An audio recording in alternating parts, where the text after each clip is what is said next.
Wife had an affair with my business partner and left me for him. Then tried crawling back, crying when, sometimes life throws you a curveball so wild, so utterly baffling, that you just stand there, mouth agape. But what about when it throws that curveball, and then the person who threw it comes crawling back, crying, and somehow blames you for where it landed? Seriously, can you even imagine? Because that's exactly what happened when my ex-wife, Kathy, showed up on my doorstep, battered and broken, demanding I fix the mess she made with my former business partner. Pause, slightly softer, reflective. Kathy and I, we were a unit. 19 years together, 16 married. We had our daughter, who's now 14. Our life was normal, stable, or so I thought. Just 6 months ago, my entire world imploded. I found texts on Kathy's phone, texts that revealed a 3-year affair with Leon, my business partner. My friend, the guy I'd built a company with from the ground up after we'd both quit our corporate jobs to chase a dream. Voice hardens. When I confronted her, she didn't even bother to deny it. Not a shred of remorse. She just looked at me and said she was sick of hiding, sick of us. She just wanted to leave. I was devastated, completely blindsided. I remember I was so desperate, I actually begged her to stay. Told her we could fix it. How stupid was that, right? But she just got annoyed. That's when she dropped the bomb. She'd only married me because she got pregnant and didn't want to be alone. She tried to love me, she said, for 16 years, but it hadn't worked. Now she'd found someone she truly loved, and she wasn't going to let me hold her back. Said I had to suck it up and let her go. Sigh, heavy. My heart wasn't just broken, it was shattered. Mostly for our daughter. But Kathy didn't blink. She filed for divorce. It was quick, surprisingly clean. She didn't want alimony, didn't fight over assets. She just wanted out. And after the initial shock wore off, I realized there was no going back. Not after that. So, we finalized it in a couple of months. Leon. After I found out, I confronted him too. He just mumbled some apologies, said he'd wanted to tell me for ages but didn't know how. Weeks later, he resigned, sold his shares. Said he and Kathy were moving to Boston for a new job she'd landed. His cousin lived there, he could work with him. It was all neatly wrapped up in an email. And just like that, they were gone. The last time I saw Kathy was the day our divorce was final. Life after that was tough. Really tough. For me, for my daughter. But we were getting through it, somehow. My business kept me busy, kept my mind off things. I had to focus on building a future for my girl. Voice shifts, tension builds, then, about a week ago, 11 o'clock at night, the doorbells started ringing. Frantically. And then pounding. My daughter was already asleep. I was in my office, trying to finish up some work. We both rushed to the door, peeked through the window. It was Kathy. My daughter, bless her heart, immediately whispered, "Don't open it, Dad." She's been so mad at her mom. Kathy hasn't made any effort to see her, even with partial custody. And the cheating, that didn't sit right with our girl at all. Their relationship, it's basically non-existent right now. But something in my gut told me for Kathy to show up like that, late at night, it had to be important. So I opened the door. Pause, incredulous tone. She didn't even come in. She just started yelling from the porch. Said she was going to sue me, take me to court, make sure she got everything she was owed. She couldn't believe I'd punished her so cruelly. For a second, I had no idea what she was talking about. I had to tell her to slow down, explain. She was fuming, accused me of pretending not to know, said I'd deliberately hidden Leon's true nature to punish her. Then she pulled up her sleeve. On her arm, a Band-Aid. A cold shock went through me. Leon. We'd worked together for years. He never lost his cool, not once. Kathy, still spitting mad, explained. For the past few weeks in Boston, things had been awful. Constant fights. Leon was blaming her for everything. For ruining his life, for making him leave his business, for forcing him to work for his cousin, who apparently undermined him constantly. He blamed her for exposing their affair before he was ready. He'd even thrown a vase at her the night before. It cut her arm. He'd been verbally abusive before, but this was physical. She'd fled, taken the first flight back here. And Leon Hadn't even bothered to call. Voice rises slightly, anger. And then the kicker. She held me responsible. Said I must have known about his abusive side and hidden it to punish her. To hear her say that, after everything she'd done, it was just beyond stupid. I had worked with Leon for years, but only professionally. I hadn't dated him.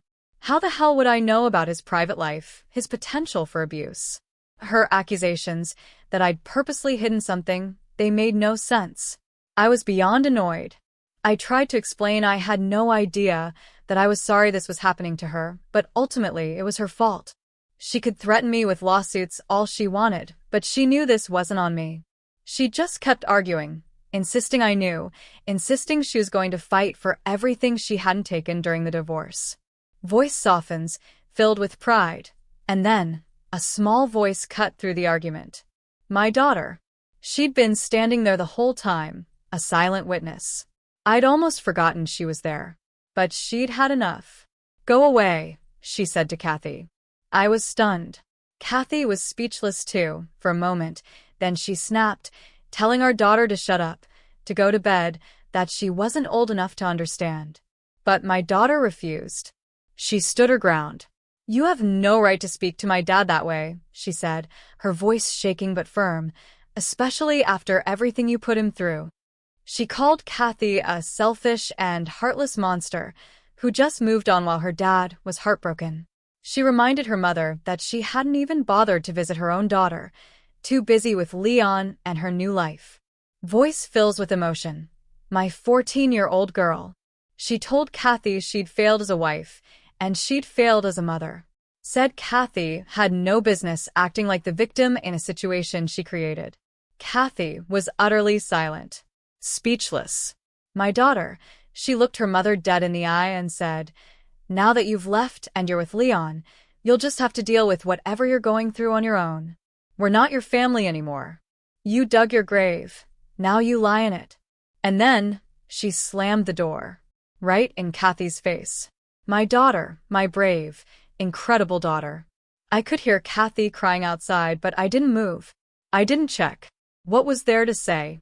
Voice returns to normal, but with underlying weariness. Things were calm for a few days. I was so proud of my daughter for standing up for me. But then, 3 days ago, Kathy showed up again. This time with a lawyer. She wanted full custody of our daughter. Luckily, our daughter was out with friends. Kathy claimed that because of how our daughter had spoken to her, she couldn't allow her to live with me anymore. She had the audacity to say the real reason she hadn't kept in touch with our daughter after the affair was so. She wouldn't disrupt my life further or start a custody battle. She was trying to spin it like she did it all for my sake. Scoffs, disbelieving. I wasn't buying a single word of it. I told her the only reason she didn't fight for anything before was to run off with Leon as fast as possible, no responsibilities. It had nothing to do with me. I didn't owe her pity. But she didn't care. She was getting full custody, she said, because she wasn't going to let me ruin our daughter's perception of her by feeding her nonsensical stories and encouraging disrespect. I just told her to be my guest and shut the door. Pause, reflective, but later, I started to wonder, did she have a point? Was I wrong not to reprimand our daughter? Voice becomes firmer, more confident. Then came the first update. I realized I had nothing to be sorry about. My daughter did exactly the right thing. The comments from people, they opened my eyes. Kathy cheated. I don't owe her sympathy. I don't owe her anything. And I needed to talk to my daughter. So I did. I told her everything, because she's mature enough to handle it.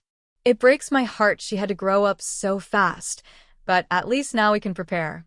Kathy hasn't made a move yet, but we expect to hear from her soon. Our daughter is 14. Her wishes will count in court. And she's made it clear. She wants nothing to do with Kathy right now. Maybe someday she'll reconnect, but not now. She blames her mother for breaking up our family, and honestly, she's right. I'm not trying to turn my kid against her mom, but Kathy did a pretty good job of that herself. My lawyer and I are ready. New section, faster pace, building tension. Then the custody notice arrived. My lawyer and I contested it immediately. We were due to meet with a mediator. But before that, Leon called me. Leon. I was shocked. What could he possibly want? I answered. And he said it. He wanted me to send Kathy back to him. He'd been trying to reach her for days, assumed she was with me. I told him I didn't know where she was living, but yes, she had been here, fighting for custody. I didn't tell him this to help him, not really. I told him because maybe, just maybe, if he came, he could convince her to go back with him. Maybe even sign away her parental rights. I told him she was distraught that he hadn't contacted her. The poor guy, he didn't suspect a thing. He was so easily manipulated. My lawyer even thought it was a smart move. Whatever saves time and energy. Voice weary again, almost exasperated. Our first mediation session? A disaster. Kathy just walked out after half an hour, claiming it was a waste of time. When my daughter and I got home from school, Leon was there, waiting on our doorstep. He looked awful, haggard. I told him he had to leave. We wanted to relax, not deal with more drama. I'd helped him all I could, but he broke down. Said Kathy hadn't replied to any of his texts. He had no idea where she was. I told him again, I had no idea where she was living. He just sat on the steps, head in his hands, crying. I was so annoyed.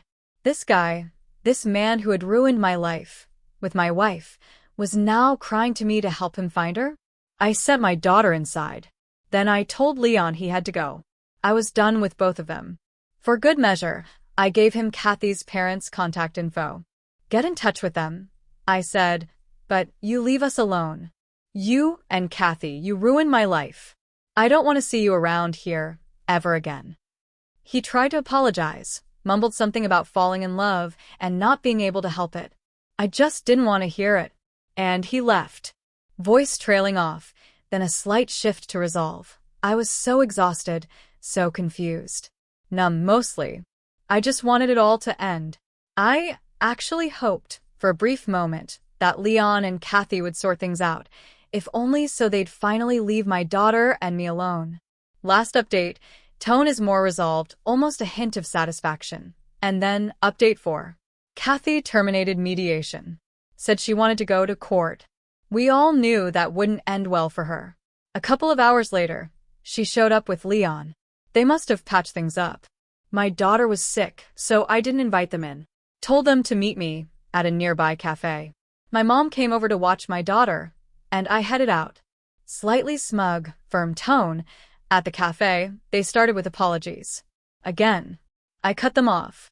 Said it didn't matter, I just wanted to know why they called me. They got straight to it. They realized they'd made a mistake. They weren't happy in Boston. Kathy missed our daughter. Leon missed being his own boss. Kathy wanted me to agree to sending our daughter to see her every weekend, or every other weekend. Leon's demands were even more outrageous. He wanted to come back as a partner, start a branch in Boston. Oh, and the best part? They wanted my decision in a couple of days, because Kathy's job was on the line. I didn't even have to think. I told them there was no way. Leon resigned. He sold his shares. I had it on paper. I wasn't hiring him back. I didn't trust him. Kathy's idea? Ridiculous. Our daughter doesn't deserve a life of constant travel just to see her mother. Kathy should have thought about that before she moved away. This isn't my fault. They started arguing, saying they wanted to find common ground. Didn't want to go to court. I told them the idea of them winning in court was laughable. The only reason they were bargaining was because they thought they could get to me. I wasn't stupid enough to fall for it. The only reason I even showed up was to end this. That shut them up. They knew they couldn't win. I told Kathy the most I'd do was talk to our daughter and see if she'd agree to meet whenever Kathy was in town. Beyond that, nothing. Take it or leave it. Kathy, desperate, agreed. I walked out. Final reflective thought. Peaceful. It's been a couple of months now. I spoke to my daughter. Told her what I said to Kathy. She needed time to think. I relayed that to Kathy, and we haven't heard from them since. I don't know if she and Leon are still fighting, or if they found their happy ever after. Honestly, I don't care. As far as I know, they're still together in Boston. Good for them, I guess. At least they've left us alone. And now I can finally move on. Voice calm, resolute. The best revenge, they say, is living well. So that's what I'm doing. Focusing on my work and on raising my daughter to be a good human being. Nothing like her mother, basically. I really hope I succeed. Pause. So, after hearing all of this, what would you have done in my shoes? How would you have reacted when your ex-wife, who cheated on you with your business partner, came crying to your doorstep, blaming you for her new problems? I really want to hear your thoughts down in the comments.